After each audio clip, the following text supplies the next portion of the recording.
الحمد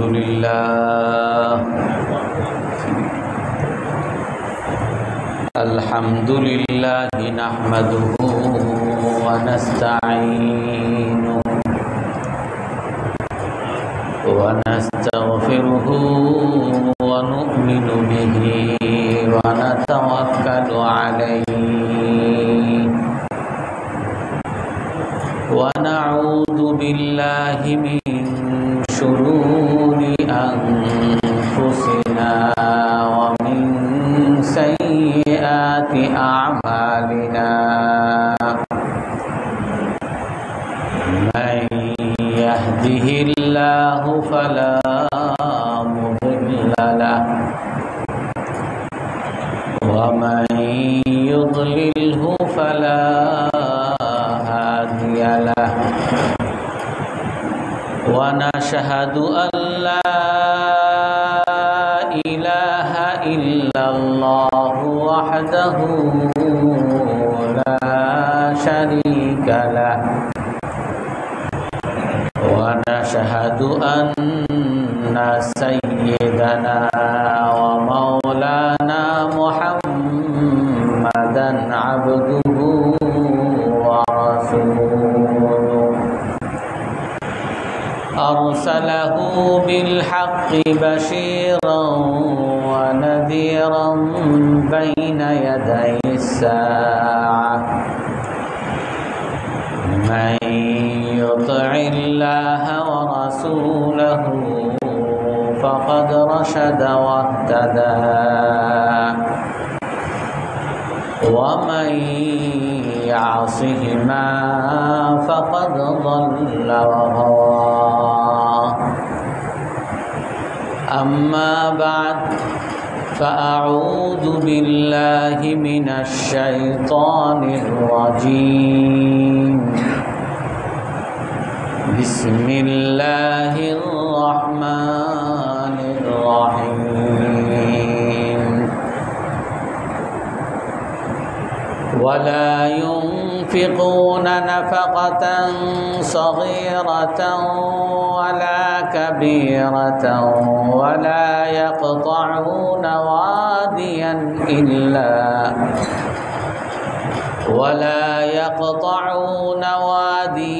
إلا كتب لهم ليجزيهم الله أحسن ما كانوا يعملون وما كان المؤمنون لينفروا كافة فلولا نفر من كل فرقة منهم طائفة ليتفقهوا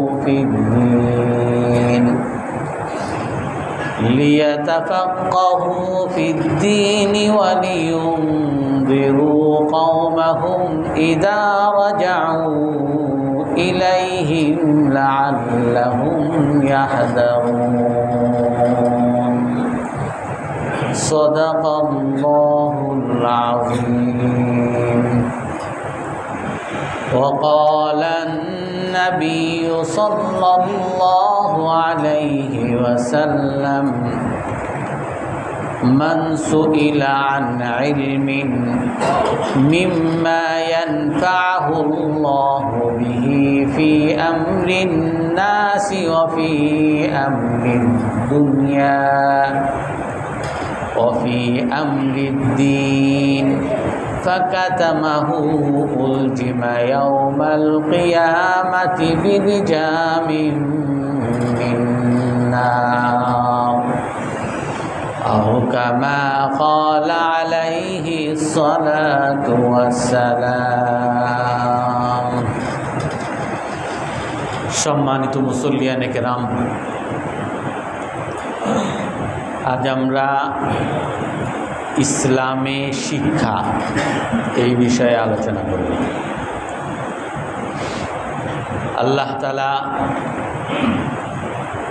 মানুষের জন্য মৌলিক 5টা চাহিদা রাখছেন। তার মধ্যে একটা হলো মানুষের জীবন, মানুষের সম্পদ, মানুষের বিবেক, মানুষের দিন, এই মৌলিক 5টা চাহিদা, এই চাহিদাগুলো রক্ষার জন্য জ্ঞান শিক্ষা করা, এই চাহিদাগুলো রক্ষার জন্য জ্ঞান শিক্ষা করা, এটাকে মৌলিক মানবাধিকার হিসাবে ধরা হয়। একজন মানুষের জীবন কিভাবে বাঁচাবে, কোন জিনিস খেলে সে সুস্থ থাকবে, কোন জিনিস খেলে অসুস্থ হবে, এগুলো শেখা। একজন মানুষের সম্পদ কিভাবে বৈধভাবে উপার্জন করবে, অবৈধ উপায় থেকে বাঁচবে, রক্ষা করবে, এগুলো শেখা। মানুষের বিবেক কিভাবে ভালো থাকবে, পাগল না হয়ে যায়, তার বিবেকে সমস্যা না হয়, এগুলো জানা। একজন মানুষের দিন সম্পর্কে জানা। এই বিষয়গুলো হলো মৌলিক চাহিদার মধ্যে পড়ে। আর এগুলো মানবাধিকারের মধ্যে শুধু ইসলামের মধ্যেই এটাকে মানবাধিকার হিসাবে গণ্য করা হয় না, জাতিসংঘেও এটাকে মানবাধিকার হিসাবে গণ্য করা হয়েছে।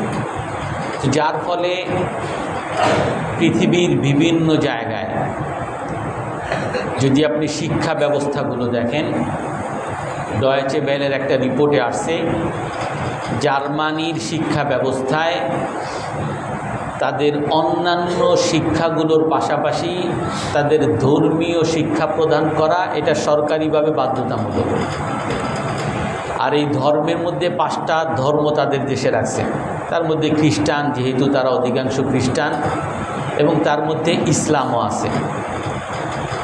আর ওই ডয়েচে ভেলের ওই রিপোর্টে আমি দেখলাম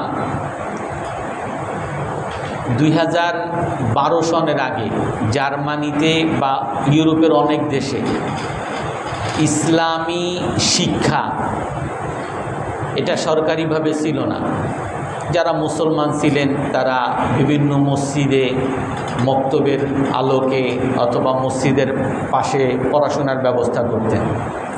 কিন্তু 2012 সনে সেখানকার সকল স্কুলে, প্রথমে 24টা স্কুলে 1800 ছাত্র, মুসলিম ছাত্রদের জন্য ইসলামিক শিক্ষা বাধ্যতামূলক করা হয়, এবং বর্তমানে 24,000 মুসলিম ছাত্রছাত্রীর জন্য সেখানে প্রায় 1000 খানেক বা 1000 খানেকের কাছাকাছি স্কুলের মধ্যে ইসলামী শিক্ষা বাধ্যতামূলক করা হয়েছে।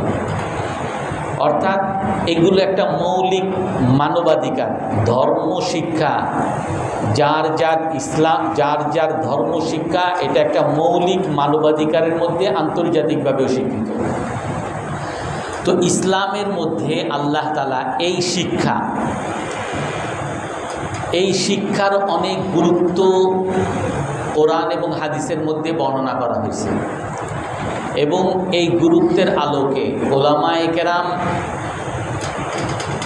এলেম শিক্ষা করা, বিশেষ করে ইসলামী তার যতটুকু দরকার, ধর্ম শিক্ষা, ইসলাম শিক্ষা যতটুকু তার দরকার, এই মৌলিক মানবাধিকারের যে 5টা চাহিদা বললাম, এই 5টা চাহিদারের মৌলিক যে শিক্ষাগুলো, এই শিক্ষাগুলো শিক্ষা একজন মুসলমানের জন্য ফরজ। রাসূল সাল্লাল্লাহু আলাইহি সাল্লাম হাদিসের মধ্যে বলেন, তলাবুল ইলমি ফারিদাতুন আলা কুল্লি মুসলিমিন ওয়া মুসলিমা। ইলম শিক্ষা করা, জ্ঞান শিক্ষা করা ফরজ প্রতিটা মুসলমান পুরুষ এবং নারীর জন্য। মৌলিকভাবে তার এই 5টা চাহিদা যাতে রক্ষা হয়, এই পর্যন্ত জ্ঞান শিক্ষা করা প্রতিটা মুসলমানের জন্য ফরজ। কোরআনে কারীমের মধ্যে বিভিন্ন আয়াত আল্লাহ তাআলা জ্ঞান শিক্ষা যে ফরজ, এই বিষয়টা আল্লাহ তাআলা কোরআনের বিভিন্ন আয়াতে বলছেন।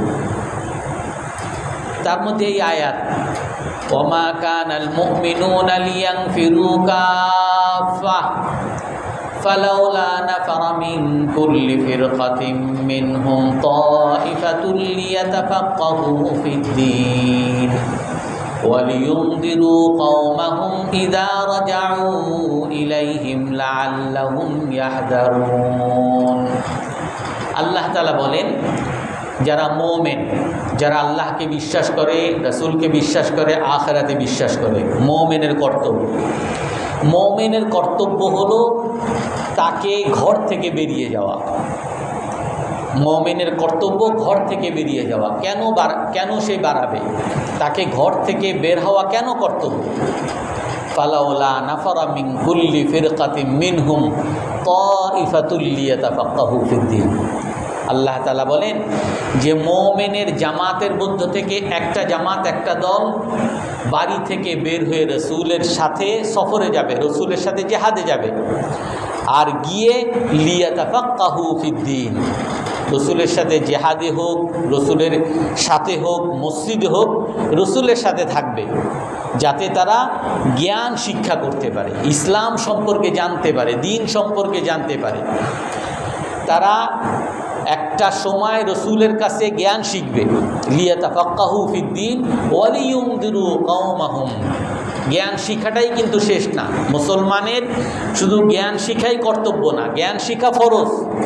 এর পাশাপাশি প্রতিটা মুসলমানের আর একটা ফরজ আছে, ওয়া লিয়ুনযিরু কওমাহুম ইযা রাজাউ ইলাইহিম। তারা যখন সেই সফর থেকে আবার ফিরে আসবে, রাসূলের সাথে জ্ঞান শিখার পরে যখন আবার বাড়িতে ফিরে আসবে, সে তার এলাকায় যা শিখেছে সেটা শিখাবে।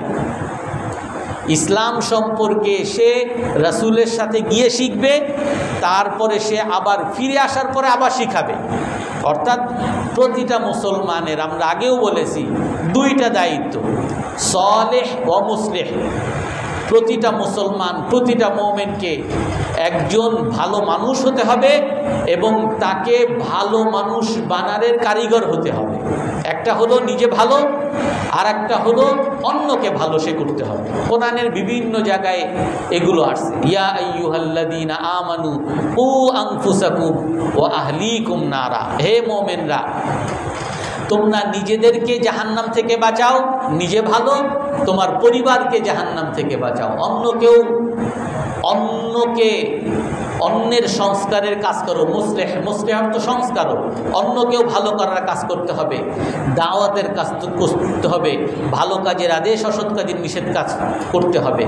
কোরআনে কারীমের মৌলিক একটা সূরা আল্লাহ তাআলা নাজিল করছেন এইটার উপরে, ওয়াল আসর ইন্নাল ইনসানা লাফি খুসর। সকল মানুষ ক্ষতির মধ্যে আছে।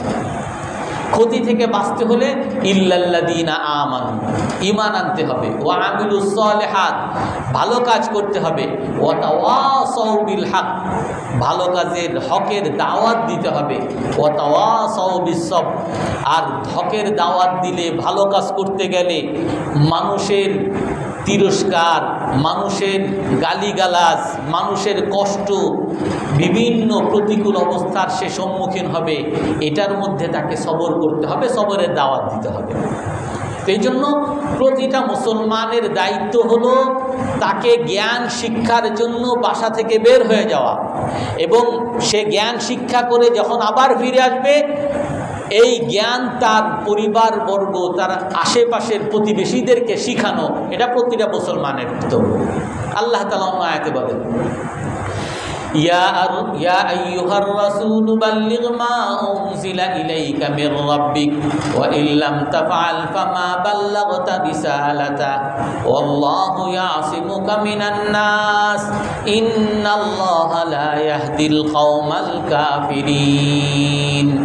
আল্লাহ তাআলা বলেন, হে রসুল, বাল্লিগ মা উনজিলা ইলাইকা মির রাব্বিক, আপনার কাছে, আপনার রবের কাছ থেকে যা অবতরণ করা হয়েছে আপনি তা পৌঁছিয়ে দেন। আর আমরা জানি রসুলের জন্য যত আদেশ, সকল আদেশ তার উম্মতের জন্য।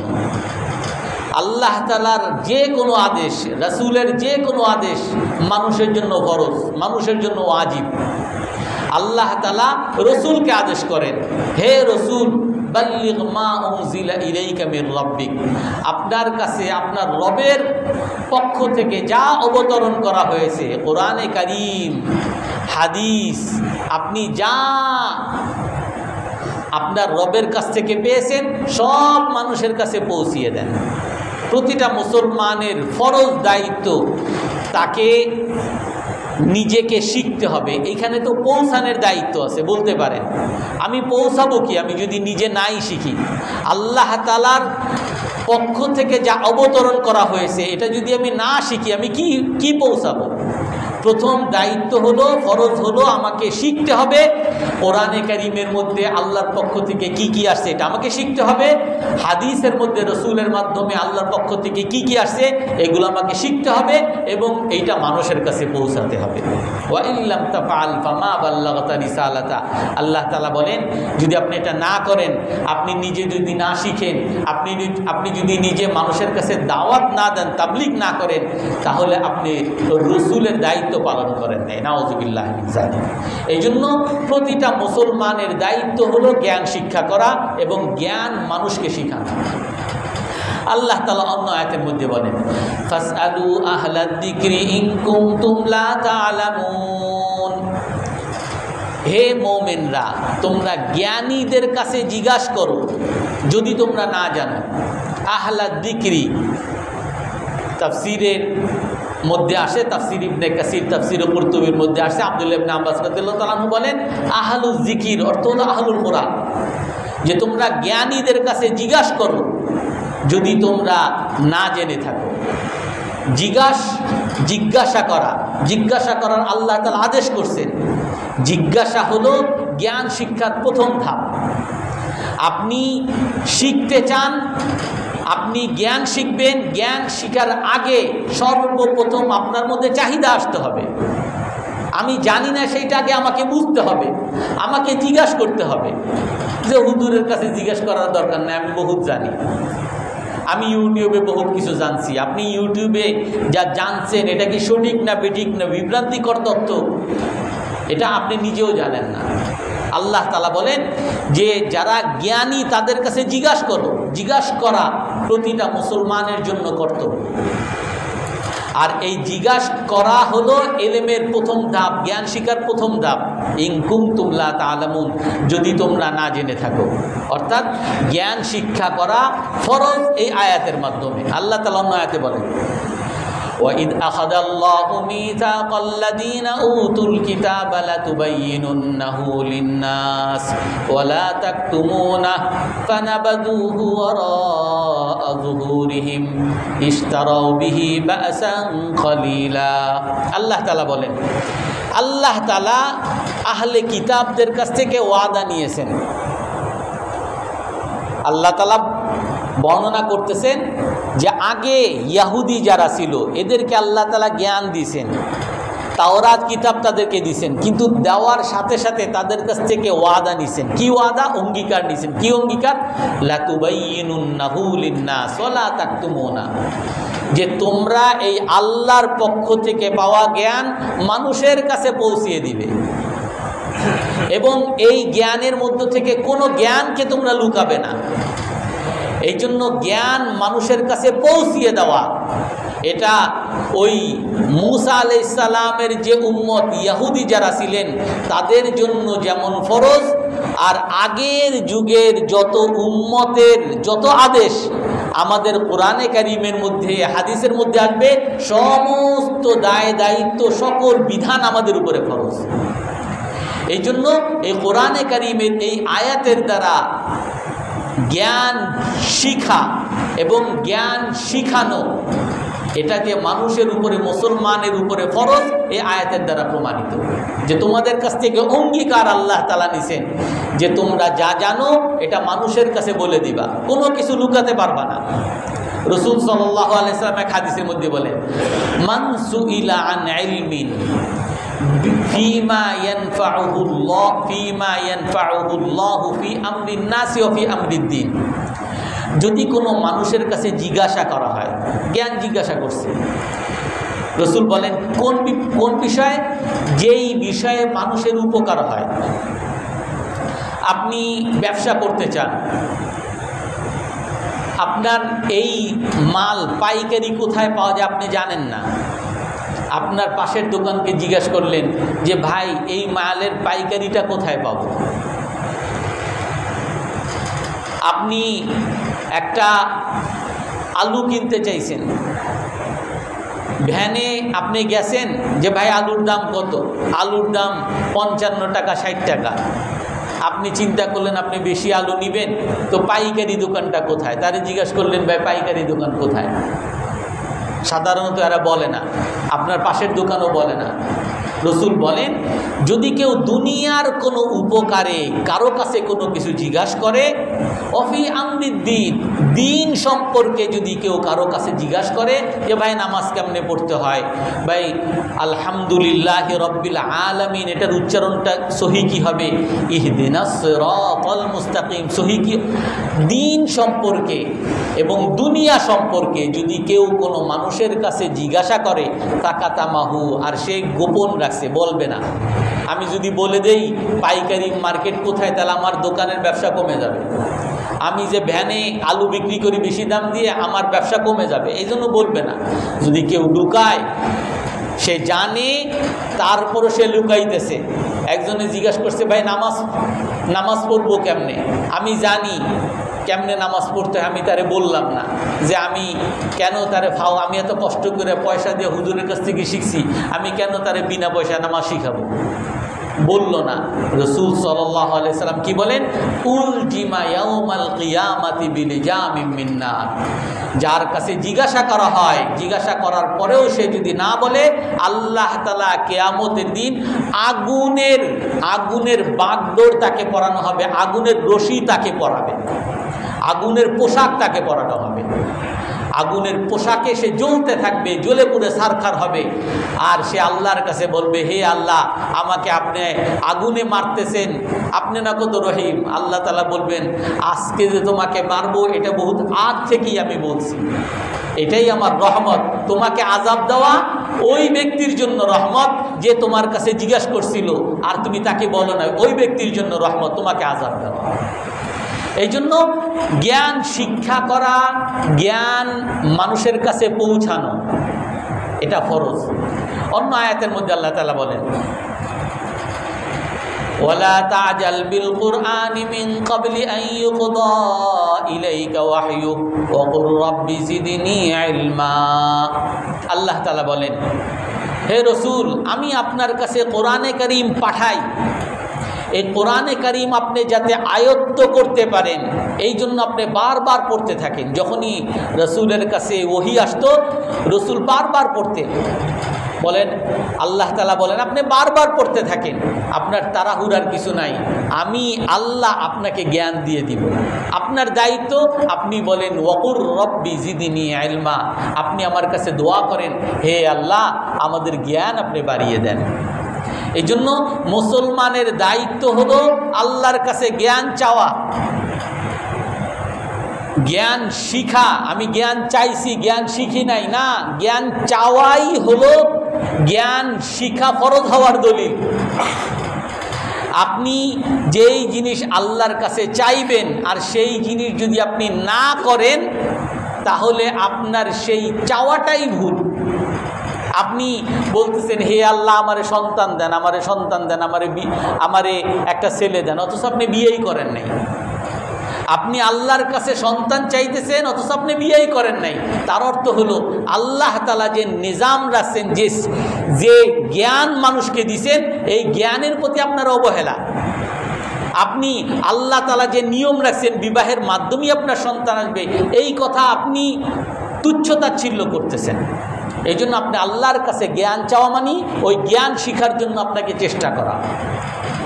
সর্বশেষ আয়াত, কোরআনে কারীমের বিভিন্ন আয়াত আছে, আমি এত কিছু বলবো না। আল্লাহ তাআলা বলেন, ইকরা বিসমি রাব্বিকাল্লাযী খালাক, খালাকাল ইনসানা মিন আলাক।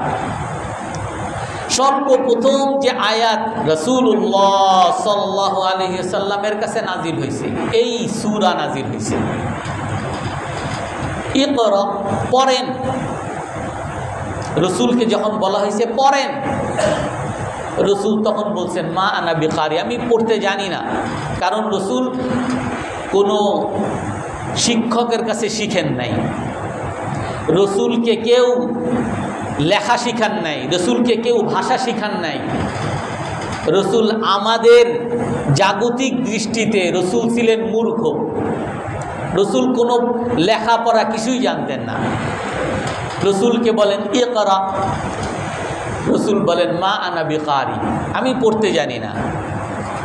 রসুলকে আবার বলছেন ইকরা, রসুল বলেন মা আনা বিকারি, আমি পড়তে জানি না।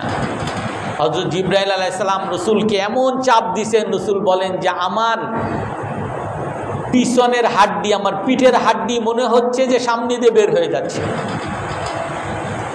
তারপরে যখন বলছেন ইকরা, আপনি পড়েন, তো রসুল তখন ইকরা বিস্মি, রসুলও তার সাথে পড়া শুরু করছেন। অর্থাৎ আপনি যে কোনো পড়ার ক্ষেত্রে আপনার একটা ভয় কাজ করবে যে আমি পারি না, আমি পাশ করব না, আমার এ আরবি শেখা আমার পক্ষে সম্ভব না, আমি অঙ্কে ভালো না, আমি ইংরেজিতে ভালো না, আমি পারবো না এগুলা। আল্লাহ তাআলা বলেন যে তুমি ইতিবাচক হও, পারবে তুমি, কারণ আল্লাহ তোমাকে দিবে। তুমি আল্লাহর কাছে চাও, ওকুর রব্বি জিদনি ইলমা, আল্লাহর কাছে চাও আর তুমি চেষ্টা করো, আল্লাহ তোমাকে দিবেন। তো যখন রাসূল সাল্লাল্লাহু আলাইহি ওয়াসাল্লামকে আবার যখন বলা হয়েছে, 3 বার যখন বলা হয়েছে ইকরা, রাসূল তখন পড়া শুরু করছেন। ইকরা বিসমি রাব্বিকাল্লাযী খালাক, খালাকাল ইনসানা মিন আলাক, ইকরা ওয়া রাব্বুকাল আকরাম। রাসূলকে আল্লাহ তাআলা সর্বপ্রথম আদেশ করছেন পড়ো। আর পড়া হলো জ্ঞান শিক্ষার সবচেয়ে প্রথম উপাদান। আপনি জ্ঞান শিখতে পারবেন না পড়া ছাড়া। আপনি বলবেন আমি শুনে শুনে ওয়াজ মাহফিলে শুনে শুনে বয়ান শুনে শুনে আমি জ্ঞান শিখতেছি, আমি ইউটিউব শুনে শুনে জ্ঞান শিখতেছি। আল্লাহ বলেন ইকরা, পড়ো। কারণ আপনি ওয়াজ শুনবেন, ইউটিউব শুনবেন, বিভ্রান্তিকর তথ্য শুনবেন, কোনটা সহি কোনটা গলত, কোনটা সঠিক কোনটা বেঠিক এটা আপনি বুঝবেন না।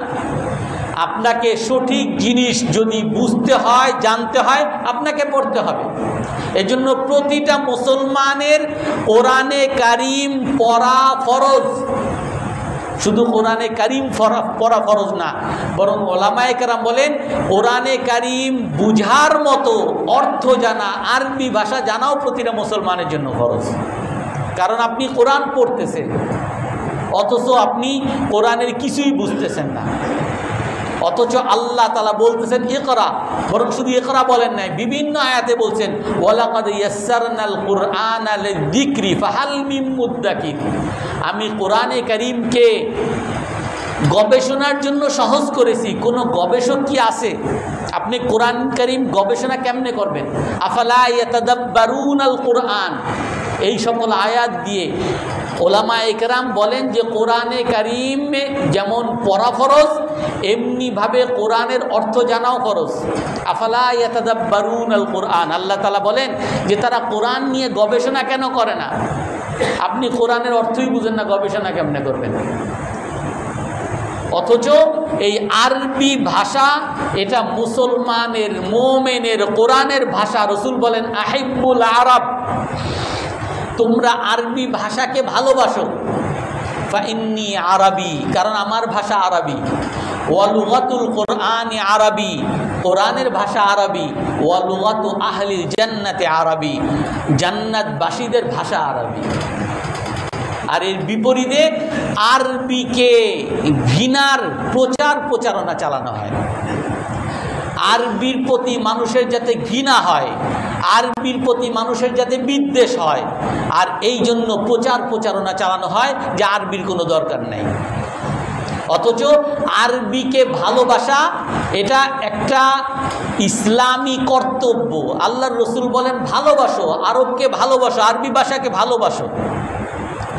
আর আপনি যদি বলেন, আপনি যদি সাধারণ বিবেকে আসেন, আরবি ভাষাকে আমরা কেন ঘৃণা করব?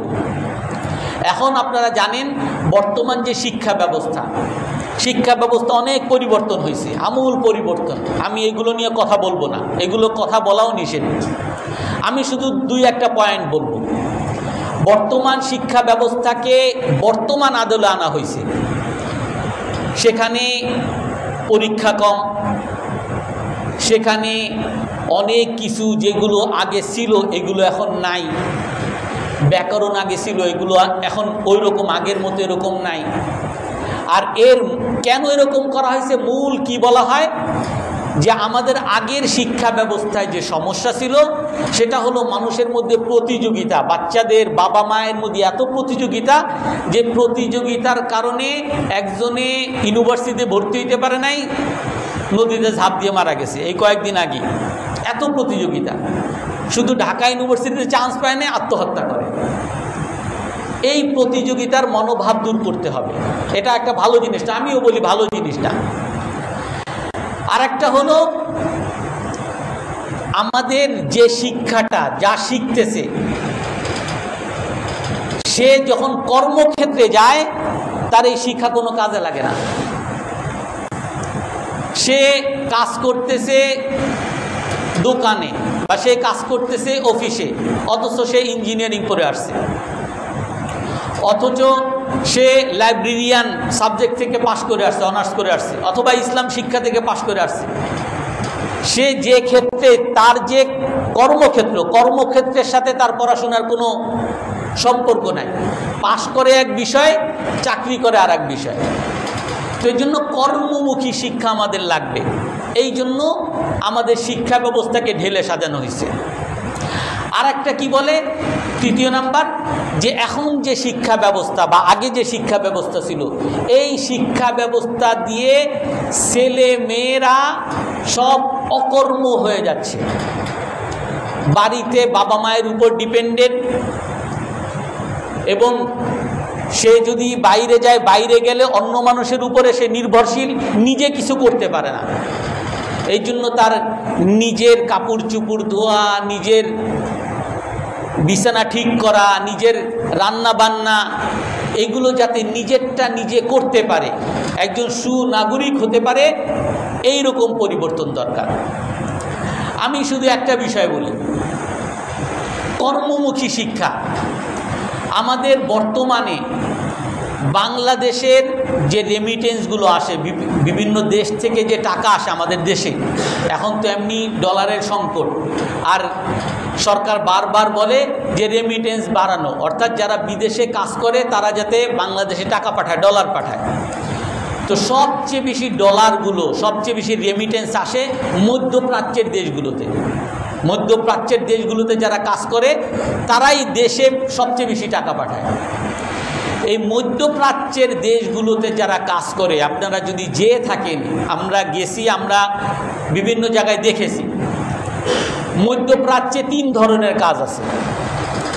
একটা হলো একেবারে উপরের লেভেলের, ডিরেক্টর লেভেলের, পরিচালক লেভেলের, যে কোনো একটা কলেজ বা স্কুল অথবা একটা কোম্পানি চালায়, যারা চালায় হাই অথরিটি। তারপরে অফিসার লেভেলের, আর তারপর হলো কর্মচারী, একেবারে সুইপার, ঝাড়ুদার, যারা পিয়ন, তিনটা লেভেলের চাকরি আছে।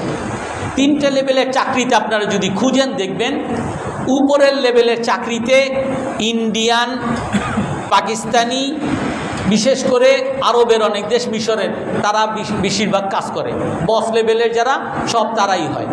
একটা কোম্পানির, বিশেষ করে আপনি যে আবুধাবিতে যান, আমিরাতে যান, সেখানে দেখবেন ভালো ভালো পজিশনে, যেখানে পরিচালক লেভেলে ইন্ডিয়ান অনেক মানুষ কাজ করে, অথচ তারা হিন্দুরা কাজ করতেছে। আর মধ্যম লেভেলের, এটাও দেখবেন ইন্ডিয়া, পাকিস্তান, এই সকল দেশের বা শ্রীলঙ্কা, তারপরে বিভিন্ন দেশের লোকজন অফিসার লেভেলে তারা কাজ করে। আর একেবারে নিম্ন শ্রেণীর ঝাড়ুদার, তারপরে যারা পিয়ন, তারপরে যারা রাস্তায় রাস্তায় কাজ করে, রাস্তার ময়লা পরিষ্কার করে, তারা বালাদিয়া বলে, আরবির তারা বালাদিয়া বলে। এখানে দেখবেন সমস্ত বাঙালি লোকজন। এখন এটা বলবেন যে ইন্ডিয়া, পাকিস্তান, এদের সাথে তো আমরা পারিস, আমরা না হয় মিশরের সাথে পারলাম না, এরা আরব দেশ, তো তারা যদি উপরের লেভেলে চাকরি করতে পারে, আমরা কেন পারবো না? এর মৌলিক বিষয় যদি আপনি দেখেন, মৌলিক বিষয় হলো যে তারা তাদের দেশগুলোতে, পাকিস্তানে, ইন্ডিয়ায়, ওই সকল দেশে পাঠানোর আগে তাদের জন্য ভাষার একটা ট্রেনিং তাদেরকে দেওয়া হয়। আপনি একজনের কাছে যাবেন, আপনার বস আপনাকে পরিচালক বানাইছে, আপনার সাথে সে যদি কমিউনিকেশনই না করতে পারে, আপনার কথাবার্তা যদি কিছুই না বুঝে, তো আপনার দায়িত্ব দিবে কেন? আপনাকে দায়িত্ব দিতে হলে, আপনাকে একটা কাজ দিতে হলে কমপক্ষে তার সাথে বোঝাপড়ার মতো তো একটা ক্ষমতা থাকতে হবে। তো তারা দেখা যায় যে আরবির একটা কোর্স করে, আর বিশেষ করে ইংলিশের মধ্যেও, যদি আরবি নাও পারে ইংলিশের মধ্যে তারা অনেক আমাদের থেকে এগিয়ে। আর আমাদের যারা যায় এই সমস্ত মধ্যপ্রাচ্যের দেশগুলোতে, তারা না ইংলিশ পারে না তারা আরবি পারে, তো যার কারণে তাদের ওই একেবারে নিম্ন শ্রেণীর কাজ ছাড়া আর কোনো কাজই তাদের জুটে না। অথচ আমাদের দেশের সবচেয়ে একটা ইনকাম সোর্স কিন্তু এই মিডিল ইস্ট, মধ্যপ্রাচ্য। আমরা কর্মমুখী শিক্ষা করতে চাই, তো কর্মমুখী শিক্ষার আমাদের বাস্তবায়ন কোথায়? এখন বর্তমানে যে কর্মমুখী শিক্ষা করার চেষ্টা করা হচ্ছে, তার বাস্তবায়নটা কোথায়? কোথায় আরবিকে রাখা হয়েছে? এই আরবি কিন্তু একসময় মেট্রিকে পরীক্ষার জন্য আলাদা একটা সাবজেক্ট ছিল, কিন্তু আমাদের আগের আমলে, আমাদের সময় ছিল না, আমাদের আগের আমলে আরবিতে আপনি পরীক্ষা দিলে একেবারে মেট্রিকে পরীক্ষা দিয়ে আপনি ঢুকতে পারতেন, এটার একটা লেভেল ছিল। অথচ ওই আরবি তো স্কুলে তো নাই, আর কোথাও শিখারও ব্যবস্থা নাই। কেউ বিদেশে যাবে, তাকে যে একটু আরবিতে ট্রেনিং দেবে সেটাও নাই। অথচ আমাদের এই সকল, আমাদের বাংলাদেশের জন্য বিশেষ করে কর্মমুখী শিক্ষা যদি হতো, আরবিকে একটা প্রাধান্য দেওয়া এটা অন্যতম একটা গুরুত্বপূর্ণ ছিল। তারপরে আসি, কর্মমুখী শিক্ষা আমরা করতে চাই। আমাদের এখন বর্তমানে বড় বড় মেগা প্রজেক্ট হচ্ছে। আমাদের মেট্রো রেল হয়েছে, একটা মেট্রো রেল হয়েছে, আরও 5টা হবে। এই মেট্রো রেল যদি আপনি দেখেন, এখানে ইঞ্জিনিয়ারদের কাজ আছে, ব্রিজ বানাচ্ছে, ঠিক আছে, ইঞ্জিনিয়ারদের কাজ আছে। এখানে ইলেকট্রনিক্স যারা কাজ করে তাদের কাজ আছে, আইটি সেক্টরের কাজ আছে, এবং এখানকার অনেক বিষয়ে কাজ আছে, অনেক সেক্টর আছে। এখানে অনেক মানুষকে তারা নিবে বা মানুষ কাজে লাগবে। শুধুমাত্র এই মেট্রো না, বড় বড় সেতু, বড় বড় আমাদের যে আন্ডারপাস যেগুলো হয়েছে চিটাঙে, মাটির নিচ দিয়ে কি বলে পুকুরের নিচ দিয়ে, নদীর নিচ দিয়ে যে আন্ডার ক্যানেল হয়েছে, এই বড় বড় যতগুলো প্রজেক্ট হয়, এবং এই প্রজেক্ট বাদও যদি দেই, আমাদের সবচেয়ে যে ইনকাম সোর্স, আমাদের বাংলাদেশ সবচেয়ে বেশি ইনকাম সোর্স যেটা গার্মেন্টস সেক্টর, এই সকল সেক্টরে আপনারা দেখেন বড় বড় পদে, শুধু বড় বড় পদে না, মিডল পয়েন্টে অফিসার লেভেলও কারা কাজ করে। আপনি খোঁজ নিয়ে দেখবেন যে বাংলাদেশি স্টুডেন্টরা, বাংলাদেশি নাগরিক হাতে গোনা অল্প, অধিকাংশ বিদেশি। যত চায়না প্রজেক্ট আছে অধিকাংশ চায়নারা, যত জাপানি আছে জাপানি লোক কম, অধিকাংশ বাইরের লোক। আর আমাদের গার্মেন্টস সেক্টরে অধিকাংশ ইন্ডিয়ান লোক। আপনারা এগুলো খুঁজবেন। আর এই ইন্ডিয়ান লোক আমাদের মতোই, এদেরকে আপনি নিয়োগ দিচ্ছেন আর বাংলাদেশিকে নিয়োগ দিচ্ছেন না। বাংলাদেশি 2 কোটি লোক এখনও বেকার আছে। আপনি যে নিয়োগ দিচ্ছে সেও বাঙালি, তাকে আপনি যদি জিজ্ঞাসা করেন, সে বলবে যে বাঙালিদের মধ্যে দক্ষতা নাই, তারা যতটা দক্ষ তারা আমার কাজ ফুলফিল করতে পারে, এরা কাজ ফুলফিল করতে পারে না। তো কেন দক্ষতা নাই? আমার প্রশ্ন সেখানে। এখানে তো রাষ্ট্রের কাজ, এখানে তো শিক্ষা মন্ত্রণালয়ের কাজ। কেন আমাদের বাংলাদেশি ছাত্ররা যারা MA BA পাশ করে অথচ তাদের মধ্যে দক্ষতা হয় না? আর এই দক্ষতার অভাবে বাংলাদেশিরা বেকার থাকে, বিদেশিরা এসে কাজ করে। তো আপনাকে যদি সংস্কার শিক্ষা ব্যবস্থা আনেন, তো এই দক্ষতা যাতে হয় এই জন্য আপনি কাজ করেন। আমাদের গার্মেন্টস সেক্টর একটা বড় সেক্টর, অথচ গার্মেন্টস সেক্টরের টেক্সটাইল একটা ইঞ্জিনিয়ারিং কলেজ ছিল। আমরা একসময় থাকতাম বেগুনবাড়িতে, ওই একটা টেক্সটাইল ইঞ্জিনিয়ার সারা বাংলাদেশে ওইটাই ছিল, তারপরে কিছু বেসরকারি হয়েছে। আর এখন আপনি টেক্সটাইল সেক্টরে যদি দেখেন, গার্মেন্টস সেক্টরে BGME একটা ইউনিভার্সিটি, প্রাইভেট একটা ইউনিভার্সিটি, এছাড়া সরকারি বেসরকারি আমি আমার চোখে জানি না, থাকতে পারে, কিন্তু এবং ই লেভেলে হায়ার এডুকেশনের আগে অর্থাৎ প্রাথমিক লেভেলে, সেকেন্ডারি লেভেলে এইখানে আমাদের এই গার্মেন্টস সেক্টরের পড়া, এইখানে এই যত কর্মমুখী শিক্ষাগুলো আছে, যেমন আমাদের বিভিন্ন ভোকেশনাল ট্রেনিংগুলো আছে, পলিটেকনিক কলেজ, এখানে কিন্তু ভোকেশনাল 9, 10 থেকে ভোকেশনাল আলাদা আলাদা সাবজেক্টগুলো পড়ানো হয়। ওই আলাদা আলাদা সাবজেক্টে আমাদের মেগা প্রজেক্টে যেইগুলো দরকার হয় এগুলোকে কেন রাখা হয়নি? অর্থাৎ আমি যেটা বলতে চাচ্ছি, আমাদের সংস্কার হচ্ছে ভালো কথা, কিন্তু সেই সংস্কারটা আপনি যেই উদ্দেশ্যে করতেছেন সেই উদ্দেশ্যটা আসলে হচ্ছে কিনা সেইটাকে আপনাকে আবার রিভাইজ করতে হবে। আর না হয় যদি সেই উদ্দেশ্য সাধিতই যদি না হয়, আর সেইখানে আমাদের বাংলাদেশি 2 কোটি বেকার থাকার পরে বিদেশ থেকে যদি এসে চাকরি করে, তাহলে তো এর চেয়ে বড় ব্যর্থতা আর কিছু হতে পারে না। তো আমি যেটা বলতে চাচ্ছিলাম, জ্ঞান শিক্ষা করা ফরজ। আর এই জ্ঞান শিক্ষা এমন একটা গুরুত্বপূর্ণ বিষয় যেইটা ইসলামের মধ্যে সর্বপ্রথম আমাদের জন্য ফরজ। সর্বপ্রথমই করা পড়ো, এটা কত বড় গুরুত্বপূর্ণ একটা দৃষ্টান্ত দেখেন। এখন আমরা যদি দেখি সবচেয়ে বড় পাওয়ারফুল কারা পৃথিবীর মধ্যে, পাওয়ারফুল কারা? আমেরিকা, ইউরোপ পাওয়ারফুল কেন হয়েছে? একটু চিন্তা করেন, কেন হয়েছে? যে তাদের কাছে অ্যাটম বোমা আছে। অ্যাটম বোমা বানাইলো কেমনে? তারা অ্যাটম বোমা নিয়ে গবেষণা করছে, তাদের আলাদা গবেষণা সেল আছে। তো আমাদের দেশে কেন হইতে পারবে না? তাদের দেশে নাসা আছে, আকাশ গবেষণা তারা করে, তো আমাদের দেশে কেন নাই? অথচ আমরা তো মুসলমান, আল্লাহ তাআলা তো আমাদেরকে প্রথম আদেশ করছেন ইকরা, পড়ো।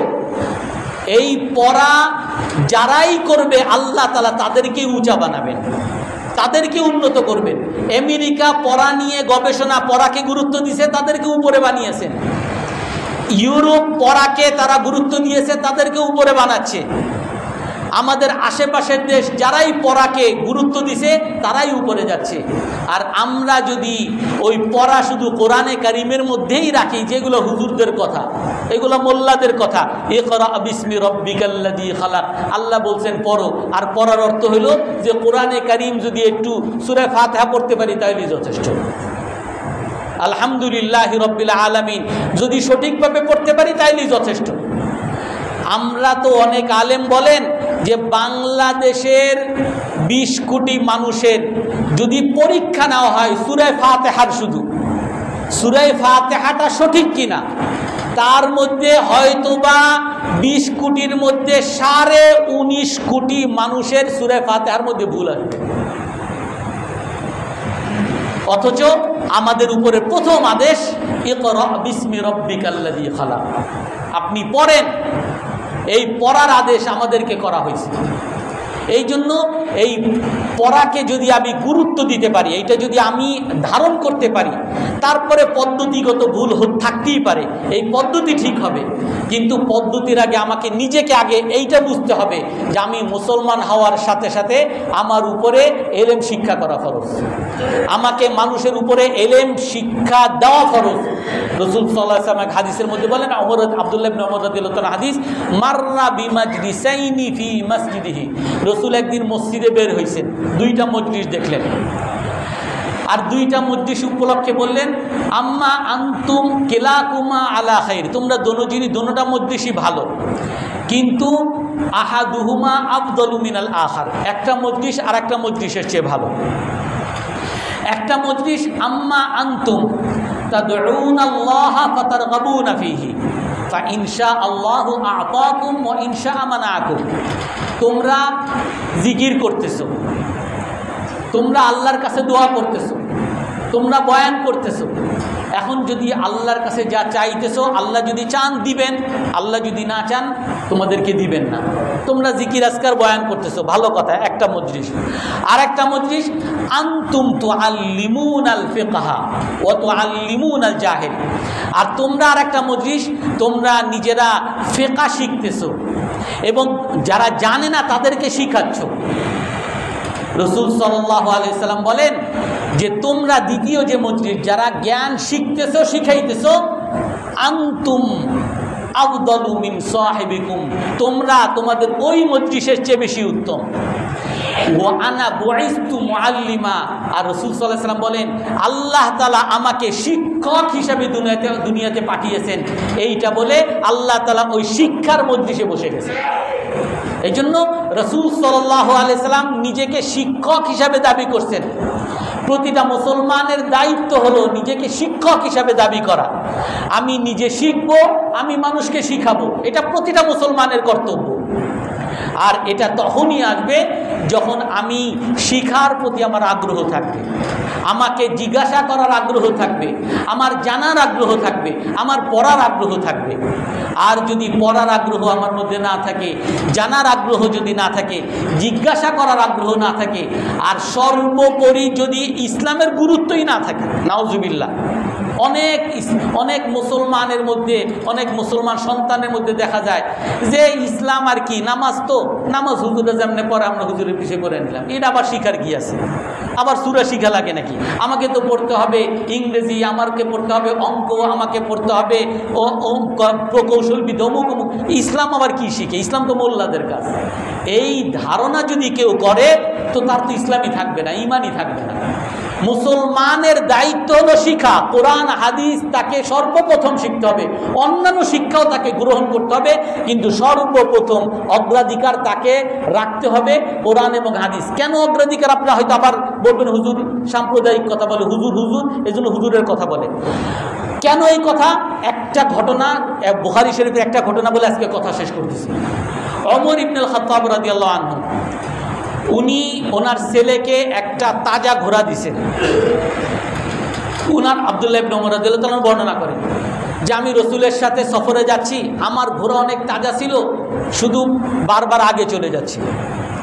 আবার ওমর রাদিয়াল্লাহু আমাকে জারানি, আমার খুব ভালো করে ধমকায়, পিছে যা, আমাকে ধমকায়, আমি আবার পিছনে যাই।